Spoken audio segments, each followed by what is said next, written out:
زندگی کا سادہ سا اصول بنا لو، کسی کی مدد کر سکتے ہو تو کر دو اور بدلہ اللہ پر چھوڑ دو۔ اس سے زیادہ نفع کا بزنس نہیں دنیا میں۔ معافی اتنی ہی خوبصورتی سے مانگنی چاہیے جتنی بدصورتی سے اس کا دل دکھایا ہو۔ جسم کی چوٹ تو وقت کے ساتھ ٹھیک ہو جاتی ہے، مگر لفظوں اور رویوں کے زخم کبھی نہیں ٹھیک ہوتے۔ انسان ہمیشہ تکلیف میں ہی سیکھتا ہے، ورنہ خوشی میں تو پچھلے سبق بھی بھول جاتا ہے۔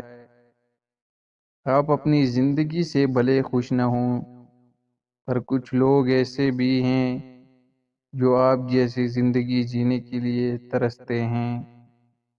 اگر پنسل بن کر کسی کی خوشیاں نہیں لکھ سکتے تو کوشش کرو کہ ربڑ بن کر کسی کے غم مٹا دو۔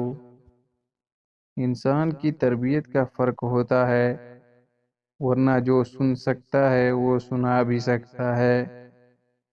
جب ہمارے احساس کو بہت بری طرح روندا جاتا ہے تو پھر کسی سے احساس کا رشتہ جوڑنے کا دل نہیں کرتا۔ زندگی جب کچھ دیتی ہے تو احسان نہیں کرتی، اور جب لیتی ہے تو لحاظ نہیں کرتی۔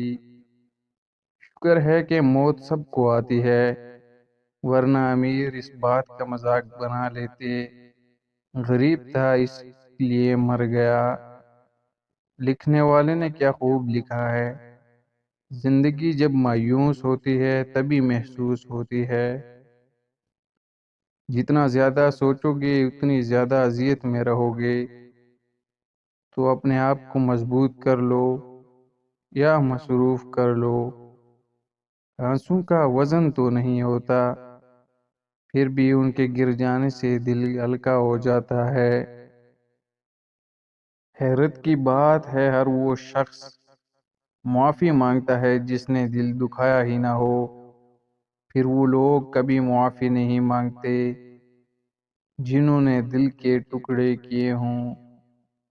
کہتے ہیں وقت کے ساتھ ساتھ ہزار زخم بھر جاتے ہیں، مگر سچ تو یہ ہے کہ ہم درد کے ساتھ جینا سیکھ جاتے ہیں۔ اپنی عورتوں کو یہ چند کام ہرگز نہ کرنے دیں، نہیں تو رزق میں بے برکتی ہوگی۔ کبھی بھی ننگے سر کھانا مت بنائیں، مٹی یا چینی کے برتن ٹوٹے ہوئے استعمال نہ کریں، اس سے رزق میں بے برکتی ہوتی ہے۔ عقل مند وہ شخص ہے جو انجام سوچ کر کام کرے۔ انسان کے لیے وہی کچھ ہے جس کے لیے وہ کوشش کرے۔ وقت تو وقت پر بدلتا ہے، لیکن انسان کسی بھی وقت بدل سکتا ہے۔ زندگی خود راستے بناتی ہے، راستے زندگی نہیں بناتے۔